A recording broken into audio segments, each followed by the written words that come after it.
스바냐입니다. 구약성경 스바냐 3장.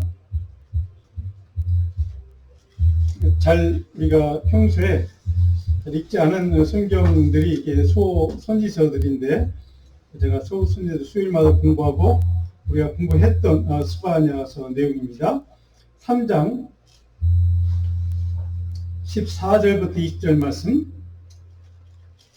제 성경으로 구약성경 1309면입니다. 개역개정판인데요. 1309면 구약성경 3장 14절부터 20절 말씀 한 절씩 교독하겠습니다. 제가 14절 먼저 읽습니다.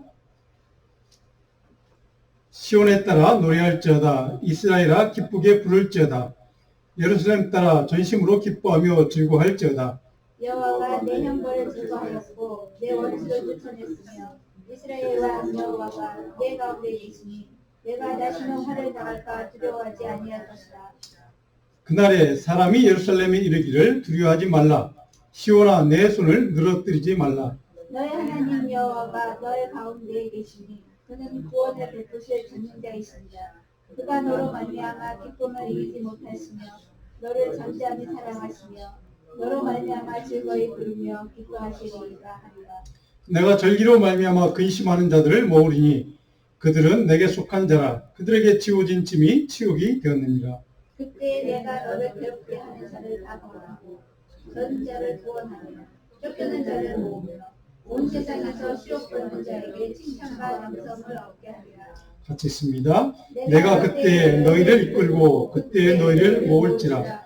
내가 너희 목전에서 너희의 사잡힘을 돌이킬 때에 너희에게 천하 만민 가운데서 영성과 칭찬을 얻게 하리라. 여호와의 말이니라. 아멘.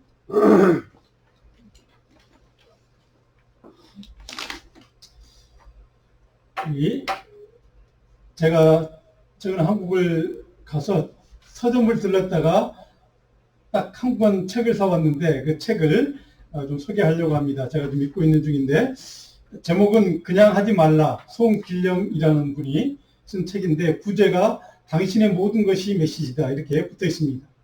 10월달 최근에 나온 책이라고 해서 제가 사가지고 와서 좀 읽고 있는 중인데, 이 책의 내용은 그런 내용입니다. 한국의 다음이나 뭐 네이버 같은 그 포털 사이트라고 하죠. 아니면 페이스북이나 인스타그램 같은 각종 SNS 그런 수단들에 사용하는 수많은 사람들이 거기에 사용하면서 남긴 자료들이 있습니다. 데이터라고 하죠. 그 자료들이 있는데 그걸 빅데이터라고 합니다. 그것을 분석하고 연구하는 학자가 쓴 그런 책입니다. 근데 이분의 그 책의 내용 서론 부분에 보면 여기에 입력된 자료들이 있습니다. 한국의 젊은이든 어린이들 상관없이 모든 한국인들이 이런 빅데이터에 남겨있는 자료들을 이제 거기 중에 키워드라고 하죠. 단어들, 중요한 단어들을 분석해서 사람들이 어떤 생각을 하고 어떤 관심이 있고 무엇에 관심이 있고 앞으로 그 단어들을 보면 앞으로 우리 사회가 사람들이 어떤 방향으로 나가기를 원하는가 하는 것을 대충 알 수 있다고 합니다. 그래서 미래 사회가 어떤 방향으로 변화되고 어떤 속도로 움직일지를 대충 짐작할 수 있는 그런 거를 연구하는 분이라고 합니다. 그래서 사람들이 앞으로 어떤 세상이 되었으면 좋겠다. 세상에 이런 것이 생겼으면 좋겠다. 이런 것이 발명되었으면 좋겠다. 이런 나라가 되었으면 좋겠다. 뭐 등등등 욕망하고 꿈꾸는 것들, 바라는 것들, 그런 것들을 사람들이 데이터 속에 남아있는 그 키워드를 통해 대충 알 수 있는데, 근데 어느 순간 이분이 얘기하면 어느 순간 몇 년이 지나면 그렇게 몇 년 전에 사람들이 꿈꾸고 바랐던 일들이 실제로 우리 현실에 이루어지고 있는 것을 보게 된다는 것입니다. 누군가가 세상이 이렇게 바뀌었으면 좋겠다. 원하고 욕망하는 것들, 바라는 것들이 처음에는 눈에 띄지 않게 조그만 변화부터 시작이 되다가 몇 년 지나면 그것이 사회 전반을 움직이는, 변화시키는 그런 것으로 바뀌고, 그리고 그런 걸 통해서 연쇄적으로 수많은 그 연관된 분야들까지 이제 영향을 주고 그래서 발전이 되는 그런 변화들이, 새로운 변화들이 계속해서 일어난다. 이제 이런 얘기입니다. 예를 들어서 이분 이제 책에 예가 있습니다. 여러분들 개 키우시는 분들 있죠, 집에.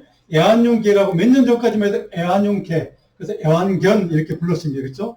최근에 2, 3년 전부터 애완견이라는 단어가 아니라 뭐라고 부릅니까? 반려견. 그래서 사람들이 애완견 반려견으로 불렀다가 반려견이라는 단어를 씁니다. 그렇죠? 그 반려견이라고 단어를 바꾸는 이유가 뭘까요? 그만큼 사람들이 그 애완견과 시간을 더 많이 보내고 또 코로나 때문에 집에서 보내는 시간이 많다 보니까 애완개나 아니면 고양이와 더불어서 보내는 시간이 많다는 거죠. 그리고 어디를 차로 움직일 때마다 항상 같이 데리고 다니고, 예, 그러다가 보니까 그만큼 애완견에 대해서 반려견으로 생각할 만큼 개에 대한 생각이, 사람들의 생각이 바뀐다는 것입니다. 그만큼 그 소셜 네트워크나 이런 데 보면 그런 이 반려견에 대한 많은 사람들이 그 단어를 쓰고 그래서 자료가 남아있고, 그것 때문에 앞으로 이런 사람이 뜨겠구나. 반려견을 라는 단어를 쓸 만큼 사람들이 애완견을 그렇게 중요시 여기는구나. 평생에 혼자 사는 사람들이 많아질수록 반려견과 반려묘 이런 사람 같이 살면서 그 반려견이나 반려묘가 더 중요한 삶의 일부분이 되겠구나. 이렇게 생각하면서 그와 관련된 산업들이 발전이 된다고 합니다. 그래서 개밥, 요즘 나오는 개밥 보면 거의 사람 먹는 수준이라고 합니다. 물론 비싸게 사겠죠. 그리고 동시에 이번에 그 예가인데 사람들이 개에 대해서, 반려견에 대해서 어떻게 생각하는지를 데이터를 통해서 알 수 있고 분석할 수 있는데, 그러다 보니까 반려견이라는 개념이 바로 사람들이 그만큼 개에 대해서 중요하게 생각하는 그런 가치가 되었고, 그러다 보니까 의식이 바뀌니까 개에 관련된 애완견, 반려견이라고 하죠. 그게 관련된 산업들이 발전이 되기 시작하는데, 예를 들면 제가 사진에 보이던 시트벨트라고 하죠.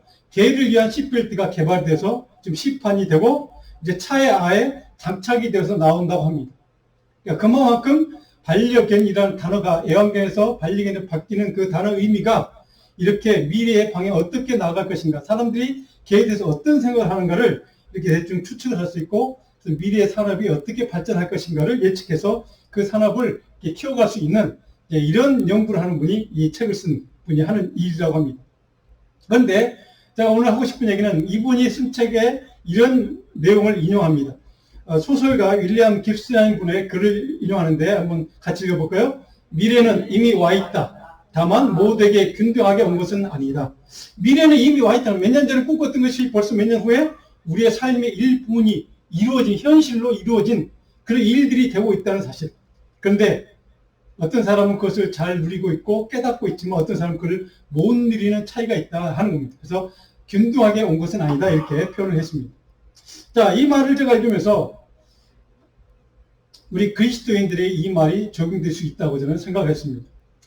자, 바로 메시아가, 예수 그리스도께서 이미 오셨고 우리 삶의, 우리 신앙생활의 일부, 영적인 삶의 일부분이 되었지만 그것을 잘 누리고 그 메시아로 인해 기쁨을 누리고 감사하며 신앙생활을 정말 기쁨을 하는 사람이 있는가 하면, 신앙생활을 오래 했음에도 메시아를 경험하지 못하고 만나지 못하고 정말 신앙생활에 그 주임으로 인한 메시아가 주시는 구원의 기쁨과 은혜를 누리지 못하는 사람들이 있다는 것입니다.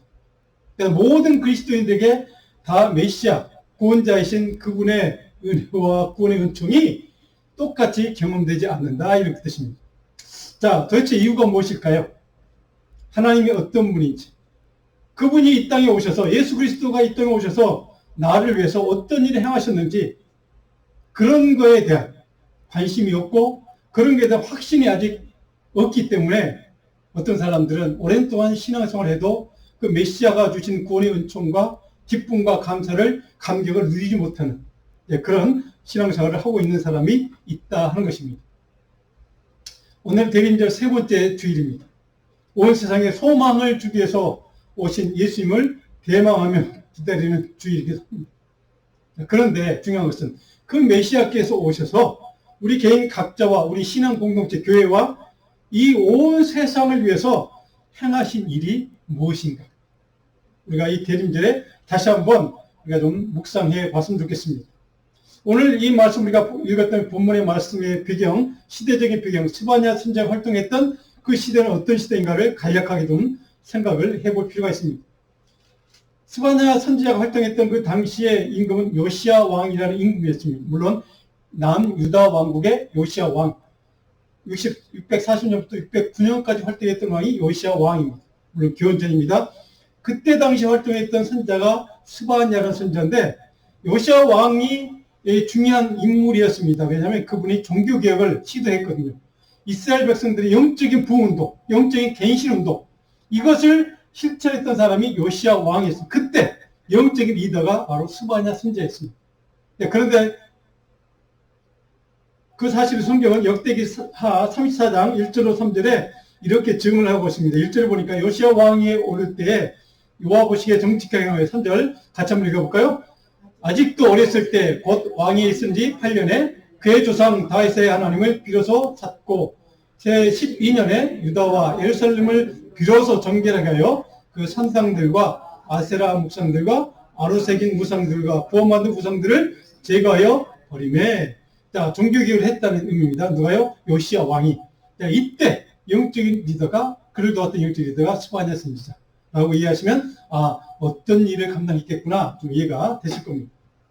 자, 그런데 중요한 것은 열왕기하 23장 29절에 보면 이 일을 시작은 했는데 609년에 이 요시야 왕이 전쟁에 나가서 무기떠난 전쟁에 나가서 결국 전쟁을 하다가 죽어버리고 맙니다. 그러니까 종교개혁이 스톱됐겠죠. 그런 시대, 그런 시대인 만큼 요시야 왕이 왜 종교개혁을 했는지 그만큼 영적으로 타락하고 후퇴된 시대라는 반영합니다. 그 시대에서 활동했던 선지자 스바냐의 메시지가 뭐겠습니까? 하나님 앞에 영적으로 회개하고 돌이키고 죄로부터 떠나가는 것입니다. 하나님은 너희에게, 우리 백성에게 새로운 기회를 주기 원하신다. 이것을 선포했던 메시지가 스바냐 선지자. 오늘 메시지의 핵심이 바로 그런 내용입니다.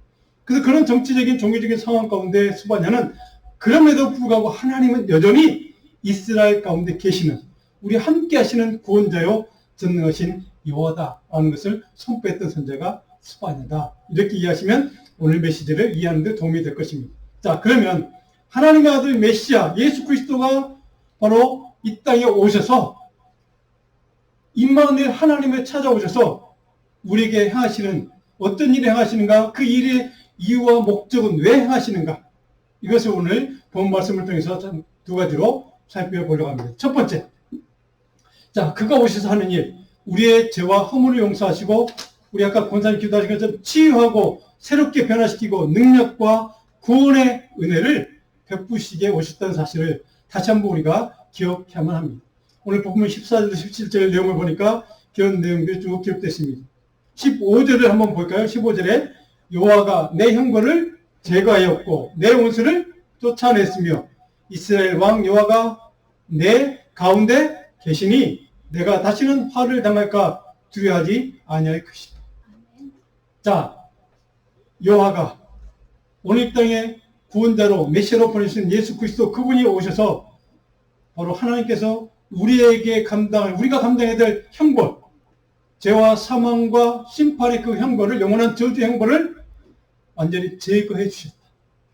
그래서 완전히 그분이, 예수님이 십자가에서 감당해 주셨다. 자, 그리고 우리의 원수 대적을 쫓아내셨다. 그리고 하나님께서 우리 가운데, 여러분과 우리 안에 중심에, 내 안에 함께 계신다 하는 것을 바로 스바냐 선지자가 이렇게 선포하고 있습니다.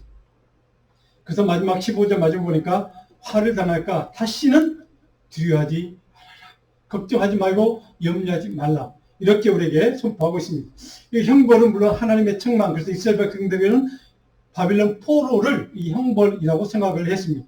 근데 그것을 완전히 제거해 주었다. 그들을 자유롭게 해방시켜 주었다. 이런 뜻입니다. 철저하게 없애고 제거해 주었다.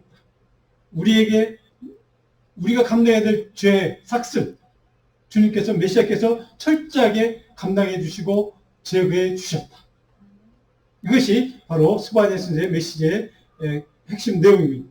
자, 내 원수를 쫓아냈다. 이 쫓아냈단 말은 깨끗하게, 정결하게 정리정돈해 주었다는 뜻입니다.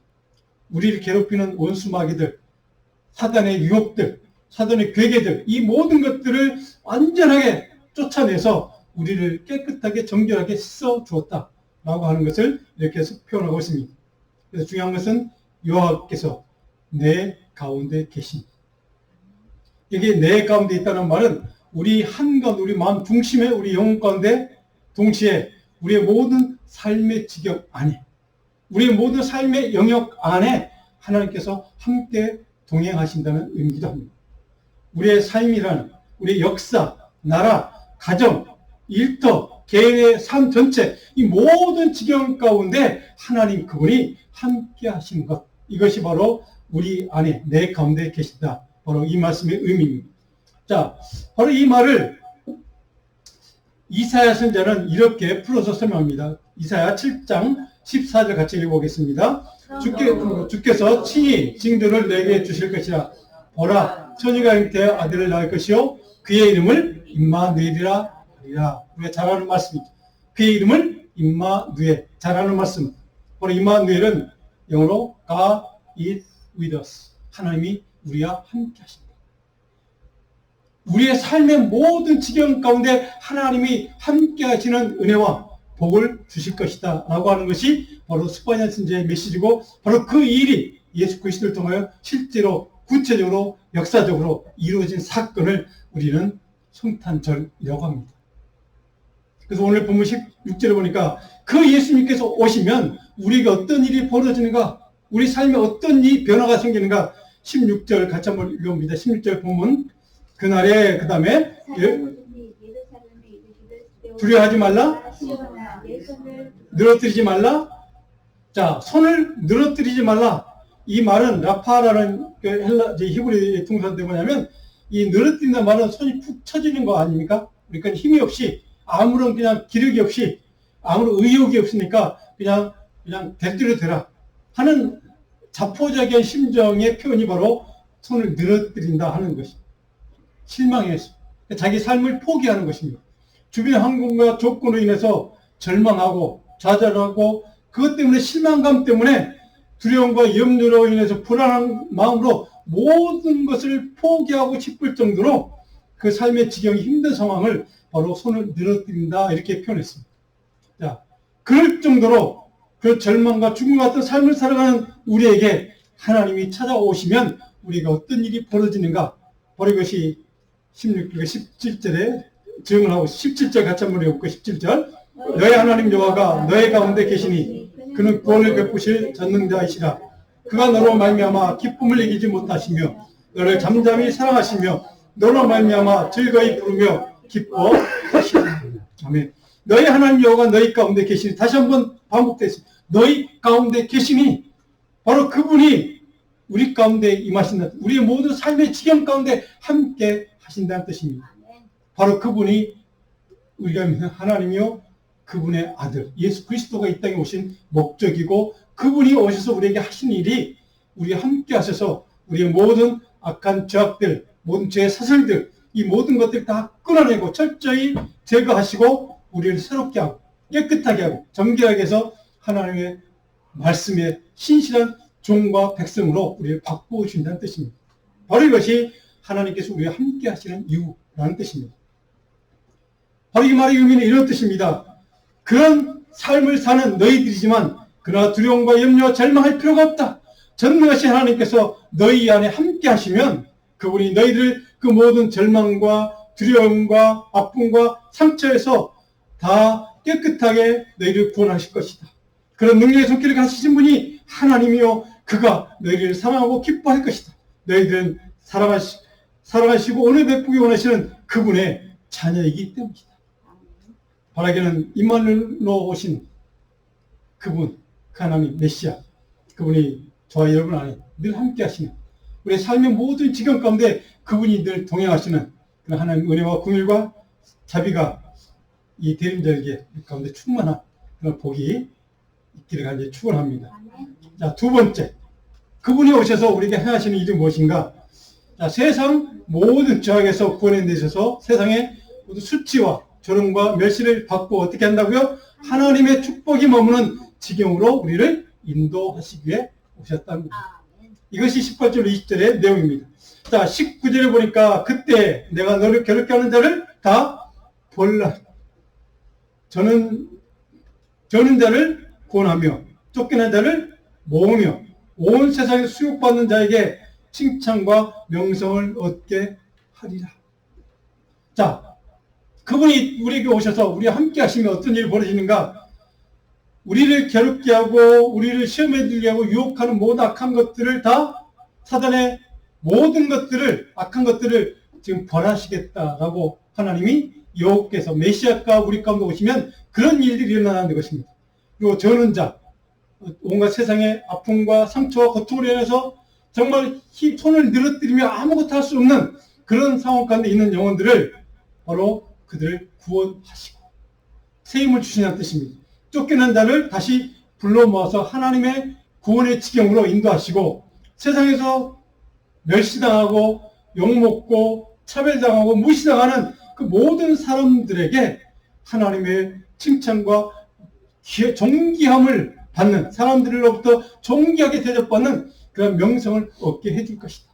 다른 말로 하면 내 삶의 모든 지경을 바꿔서 역전시켜 줄 것이다. 아멘. 라고 하는 약속입니다. 누가 오면요? 메시아가 우리의 가운데 함께 하십니다. 여러분 바로 이것이 대림절기에 우리가 하나님으로 인해 기뻐해야 될 감사해야 될 이유입니다.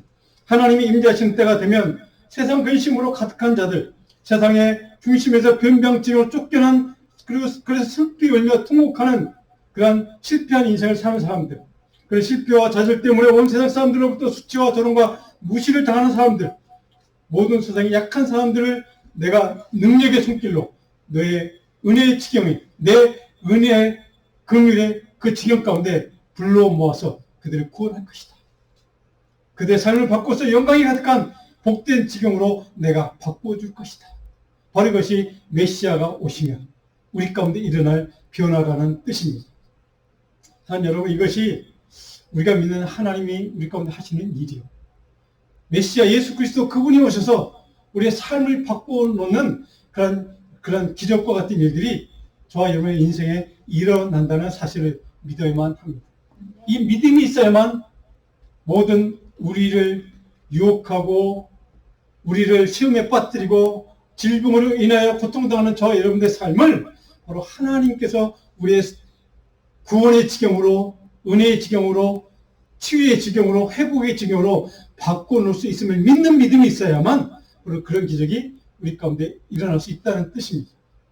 우리 가운데 그 믿음이 이 대강절기 회복되어야만 합니다. 하나님에 대한, 아까 우리 권사님 기도하신 것처럼 정말로 이 성탄절기 주인은 예수님이신데 그 주인은 잊어먹고 망각하고 사람들만 내가 기뻐하는 것, 내가 즐거워하는 것, 그것들로 인하여 기뻐하는 삶이 된다면 바로 이것은 낭비하는 인생이요, 헛된 인생이요, 아무 유익이 없는 인생의 수준을 깨달아야 합니다. 우리의 기쁨을 주시는 분, 우리의 구원을 주시는 분, 우리 가운데 함께 하셔서 우리의 영원한 생명과 구원과 인도하심과 긍휼을 베풀어 주시는 그 하나님, 그 주인공이신 예수 그리스도, 그분으로 인하여 우리가 기뻐하고 그분으로 인하여 우리의 삶이 변화되고 그분으로 인하여 우리의 삶이 역전되는 그런 능력과 기쁨을 맛보는 그런 이 대강절기가 되기를 다시 한번 주님으로 축원합니다. 20절을 보시면 바로 그 약속을 다시 한번 반복하고 있습니다. 20절 같이 한번 읽어볼까요? 내가 그때 너희를 이끌고 그때 너희를 모을지라. 내가 너희 목전에서 너희의 사로잡힘을 돌이킬 때에 너희에게 천하 만민 가운데서 명성과 칭찬을 얻게 하리라. 아멘. 그런 일은 어떨 때 임한다고요? 내가, 하나님, 그분이 우리 가운데 친히 임하셔서 우리를 인도하시고 우리를 이끌어내심으로, 구원하심으로 인하여 이루어지게 될 것이다. 친히 우리 가운데 임하셔서, 임마누엘 하셔서 우리 가운데 역사하셔서 바로 이것이 대림절기의 의미입니다. 그런 주님, 메시아로 임하시는 그 주님이 하나님의 은혜가 풍성하는 그런 흘러넘치는 복된 지경으로 우리 삶을 바꾸실 때에야 바로 그런 변화가, 그런 기적이 우리 삶 가운데 일어날 수 있음을 다시 한번 20절에 이렇게 반복하고 있습니다. 그분이 임하실 때 우리의 삶은 기쁨으로 세상 사람들에게 수치와 조롱과 멸시가 아니라 존귀 여김받는, 그런 칭송받는 그런 삶으로 우리를 바꾸어 줄 것이다 라고 하는 약속입니다. 애굽에 종살이 하던 이스라엘 백성들의 아픔과 신음소리를 들으신 하나님께서 모세를 사용하셔서 그들을 적과 뿌리는 약속의 땅, 축복의 지경 가나안 땅으로 이끌어 주셨던 그 하나님께서 저 여러분의 삶을 우리 가운데 임하셔서 우리 가운데 함께 들어오셔서 우리 삶을 그렇게 약속의 땅, 축복의 지경으로 이끌어내시는 그런 약속을 해주셨고 그 약속을 이루어 주시기 위해 그 아들을 이 땅에 보내주신 사건을 우리는 성탄절이라고 하는 것입니다. 그 성탄의 기쁨이 바로 그 메시아가 이 땅에 오셨다, 내게 함께 해주셨다는 그 기쁨을 누리는 시간이 이 성탄절기인 겁니다.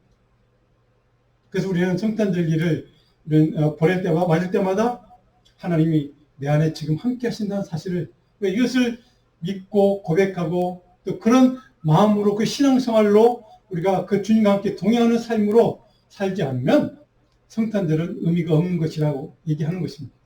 그래서 성탄절기는 주님이 내 안에 함께 하신다는 걸 확인하는 시간입니다. 주님이 내 인생에 들어오셔서 내 인생의 주인 되어 주신다는 사실을 다시 한번 믿음으로 고백하는 시간이 성탄절기입니다. 바로 이 성탄절기에 대해 이사야 선지자는 성탄절기를 우리가 어떤 마음과 태도로 맞아야 되는 것을 이렇게 가르쳐주고 있습니다. 이사야 12장 2절 말씀 같이 읽어봅니다. 오라 하나님은 나의 구원이시라. 내가 신뢰하고 두려움이 없으리니 주 여호와는 나의 힘이시며 나의 노래이시며 나의 구원이시며. 여호와께서 우리 안에 임하실 때 바로 그 하나님이 나의 힘이시고 나의 노래이시고 나의 구원이심을 고백하는 시간, 바로 이것을 우리는 성탄절기라고 하는 것입니다. 바로 이것이 우리가 성탄절기 다시 그 의미에 대해 다시 한번 우리가 생각하고 또 묵상해야 될 주제입니다. 이 말씀을 꼭 좀 기억했으면 좋겠습니다. 바로 이런 메시아로 오신 예수 그리스도에 대해서 사도 바울은 우리에게 이렇게 간증합니다. 로마서 1장 16절 같이 한번 읽어볼까요?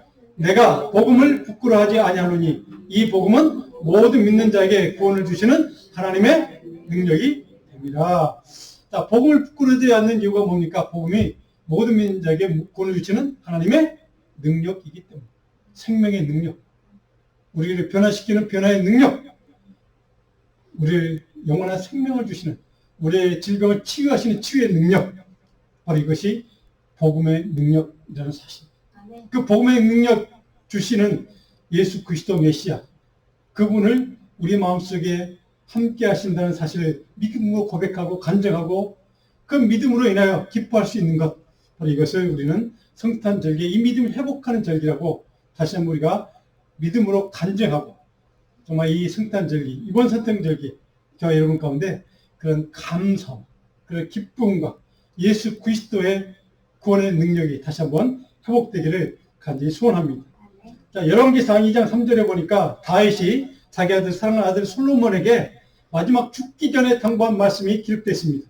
같이 한번 읽어볼까요? 내 하나님 여호와의 명령을 지켜 그 길로 행하여 그 법률과 계명과 율례와 증거를 모세의 율법에 기록된 대로 지키라. 그리하면 내가 무엇을 하든지 어디로 가든지 형통할 것이다.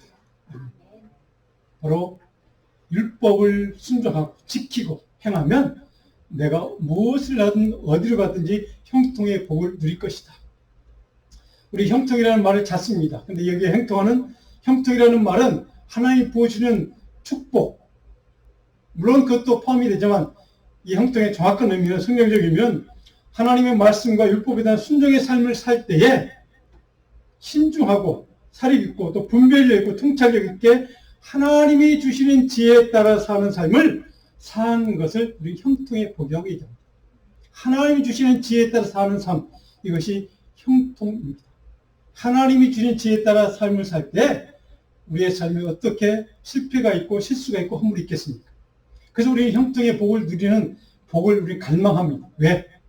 하나님이 주시는 은혜와 하나님 주시는 지혜와 하나님의 생명의 길로 인도하시는 하나님의 인도하심이 있다는 것을 우리가 믿기 때문에 하나님 주시는 형통을 우리는 믿는 것입니다. 우리 대강절기에 저는 우리가 형통하기를 원합니다. 형통의 복을 누리기 원합니다. 근데 형통은 무엇을 통해 이루어진다고요? 하나님의 말씀을 순종할 때, 하나님 말씀대로 따라 살 때, 지킬 때 형통의 복이 있다는 사실을 열왕기상 다윗을 우리에게 이렇게 증거해 주고 있습니다. 자, 중요한 것은 이렇게 형통의 복을 살기를 원하는 저와 여러분들에게 남은 한 가지 숙제가 있습니다. 한 가지 과제가 있습니다. 도저히 형통의 복을 누리는 성도의 삶을 사는데, 그렇다면 하나님 우리 삶이 형통의 복으로 이끄신다면 여러분은 남은 인생을 어떻게 살아야만 합니까? 어떻게 살기를 원하십니까?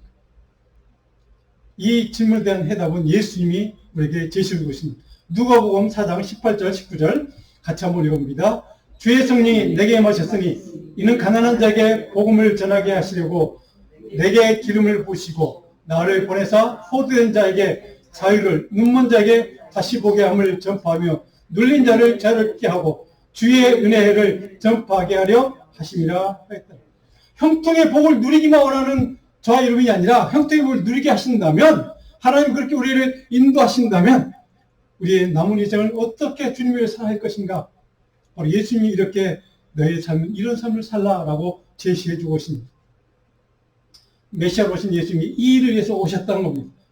그분을 따르는, 그분의 제자인 저와 여러분들이, 그분을 믿는 저와 여러분들이 어떤 삶을 살아가는가? 예수님이 가신 그 길, 이 삶의 길을 너희도 따라 살았으면 좋겠다 하는 것이 주님의 마음이라는 것이기도 합니다. 자, 이 말씀 보면 성령의 기름 부음을 주신 이유, 성령의 은혜를 주신 이유가 뭐냐? 가난한 자에게, 심령이 가난한 자에게 구원과 생명의 복음을 전하도록 만들기 위해서. 그 전에 복음의 구체적인 내용은 뭡니까? 그러면 우리가 무엇을 전해야 합니까? 포로된 자에게 자유를 선포합니다. 그리고 눈먼 자에게 눈이 열려서, 눈이 띄어서 다시 보게 하는 것. 그리고 억압받는 자, 고통받는 자가 자유를 얻고 해방받게 만드는 것. 그리고 특별한 하나님의 구원의 은혜를 온 세상에 모든 사람들에게 선포하는 것. 이 일을 위해서 내가 왔고 그 사명을 너에게 내가 남기고 가노라. 바로 이것이 주님의 당부이고 주님이 맡겨주신, 저 여러분을 향해서 맡겨주신 사명인 줄로 믿습니다. 이 일을 누가 감당해야 되겠습니까? 바로 이 땅에 오셔서 우리 안에 거하시는 그 주님의 은혜와 능력과 자비와 사랑을 경험한 저와 여러분들, 이 땅의 그리스도인들, 이 땅의 교회가 바로 이 복음을 전하는 사명이 있다고 저는 믿습니다. 이 일을 위해서 저와 여러분을 불러주셨다고 저는 믿습니다. 교회의 목적도 바로 이것입니다. 교회에서 예배드린 이유도 바로 이 사명을 위해서입니다. 사랑하는 여러분, 우리 주위를 한번 돌아보면 많은 사람들이 어려움과 힘들고, 정말 특히 이 코로나 때문에 뭐 경제적으로 어렵고 힘든 사람들 너무 많이 있지만, 어떤 사람들은 사람들과 갈등 때문에, 또 가족이나 형제들과 이웃 사람들과 친구들과 갈등이 있어서, 아픔이 있어서, 싸움이 있어서 상처가 있는 사람들 참 많습니다. 그 어떤 사람들은 영적으로 어떤 크리스천들 중에도 그런 사람들이 많이 있는 것을 봅니다. 마음속에 말할 수 없는 아픔들이 있습니다. 상처가 있습니다. 육신의 뭐 질병을 포함해서 많은 이유들 때문에 정말 남들에게 얘기지 못하고 혼자 속으로 끙끙 앓고, 그것 때문에 아파하면서 실망하면서 정말 고통스럽게 살아가는 사람들이 있습니다. 또 혼란스러운 세상에 살아가면서 각종 스트레스로 정신이 온전하지 못하고 혼미스러워서, 또 악한 영에 또 사탄의 지배 억압을 받아서 자유를 누리지 못하고 무엇인가 쫓기듯 늘 불안하게 사는 사람도 참 많이 있습니다. 세상의 여러 미혹하는 영들 때문에 악한 문화들로 인해서 영적인 눈이 가려져 참된 진리를 보지 못하고 영적인 속이의 삶을 사는 사람도 많이 있습니다. 이런 삶을 사는 우리 이웃들에게, 그런 사람들에게 참 자유와 해방, 구원의 복음이 필요합니다. 바로 저와 여러분들이 그 구원의 복음을 전해야 될 사명이 있음을 주님은 우리에게 분명히 선포해 주셨습니다. 우리 안에 함께 하시는 하나님의 구원의 은혜를 체험하고 누린 저와 여러분들이, 우리 교회가 그 은혜를 누리고 나눌 사명이 있다는 것을 우리가 믿는다면, 바로 이 대강절기에 좀 성탄절을 맞을 때 적어도 우리 생명수교회 저와 여러분들, 비록 작은 교회이지만 우리 한 사람 한 사람, 저와 여러분들이 각자가 이 사명을 온전히 깨닫고 이 사명을 위해서 헌신하겠다고 믿음으로 결단하면, 그 주님이, 우리 함께 하시는 그 주님이 우리가 우리의 능력으로 감당하지 못할 그 커다란 능력을 감당할 수 있도록 하나님의 구원의 은혜와 승리의 능력과 크신 힘을 우리에게 주실 줄 저는 믿습니다. 그런 믿음을 갖고 회복하고 그 사명을 감당하는 우리 교회 저와 여러분 되기를 소원합니다. 자, 찬양을 듣다가 이런 찬양을 듣습니다. 공감하시네 이런 찬양인데요. 가사 내용이 이렇게 있습니다. 같이 한번 읽어보세요. 혼자서만 세상을 사는 듯이 주가 멀어 보이기만 할 때 우리는 바라보아야네. 우리에게 오셨던 그 주님을, 주님이 우리의 아픈 마음을 아시네. 가까이서 우리의 아픔에 공감하시네. 우리 가운데 찾아오셨던 그 주님이 우리의 모든 상황에 공감하시네. 우리 안에 계신 하나님이 우리 아픔과 상처, 말 못할 고민들, 근심들, 그런 것들을 이미 주님이 알고 계시고 공감하신다는 뜻입니다. 그것을 감당하시기 위해 십자가에서 못 박혀 죽으신 그 주님이 우리에 함께 하신다면, 우리 안에 계신다면, 우리 안에 그 모든 아픔과 고난과 고통과 상처, 우울증과 모든 질병들, 이 모든 것들을 주님이 아시는 그 주님께서 대신 감당해 주시고 공감해 주시고 그 모든 것들을 치유하고 회복하고 완전히 온전한 깨끗한 정결한 하나님의 영혼으로 바뀔 수 있도록 저의 영을 고쳐줄 줄 믿습니다. 그 은혜가 이 성탄절에 우리 모든 성도들 가운데 우리 자녀들 가운데 늘 함께하기를 간절히 주님으로 축원합니다. 열왕기 2장 3절을 제가 묵상 요절로 드렸습니다. 일주일 동안 이 말씀을 매일 반복해서 읽으시면서 형통케 하는 복을 누리는 자로서 어떤 삶을 살아갈까를 다시 한번 묵상하는 이 한 절기가 되기를, 한 주간이 되기를 주님으로 축원합니다. 기도하겠습니다.